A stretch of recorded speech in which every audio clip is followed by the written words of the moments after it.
আসসালামু আলাইকুম, কেমন আছেন সবাই? আশা করি সবাই ভালো আছেন।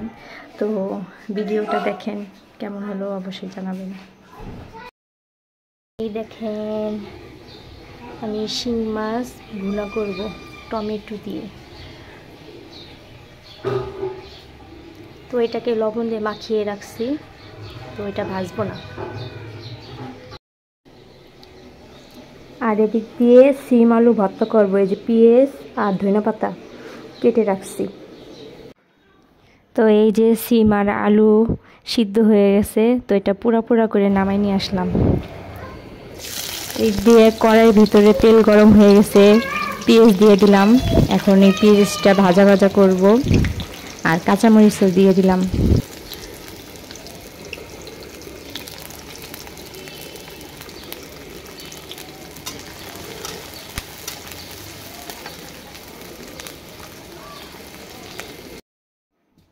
এদিক দিয়ে আমার ছেলের প্যান্ট খুলে গেছে, তো বলতেছে যে প্যান্ট পরাই দাও, তো পরাই দিলাম।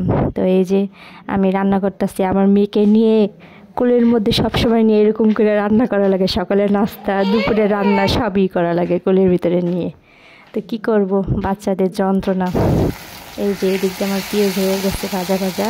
তো এখানে আমি পেঁয়াজ বাটা দিয়ে দিব। তো পরিমাণ মতো হলুদের গুঁড়া, মরিচের গুঁড়াও দিয়ে দিব। তারপরে সামান্য পরিমাণে লবণ দিয়ে দিব, দিয়ে তারপর মশলাটা একটু ভালো করে কষায় নিব।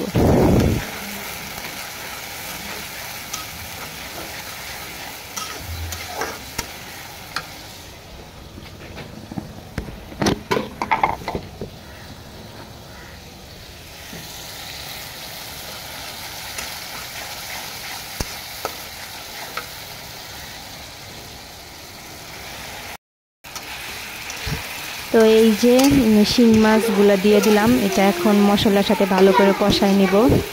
একটু কষানো হওয়ার পরে তারপর পানি দিয়ে দিব।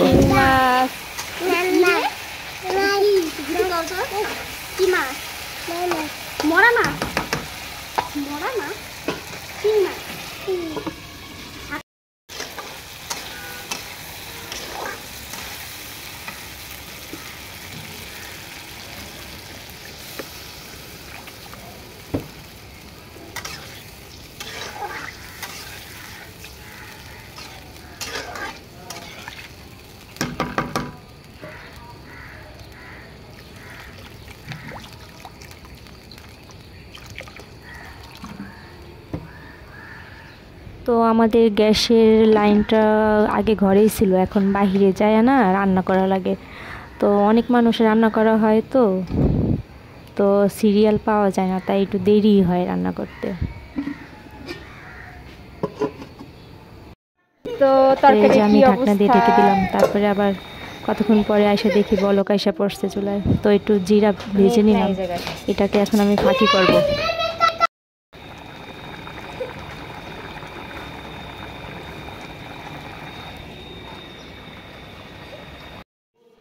তো এই যে আমার শিং মাছ ভুনা হয়ে গেছে।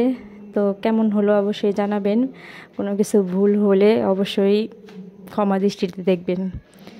তো আমি এত পাকা রাঁধুনি না, আমি যেভাবেই রান্না করি তো সেভাবেই দেখাইলাম। তো আসসালামু আলাইকুম, সবাই ভালো থাকবেন।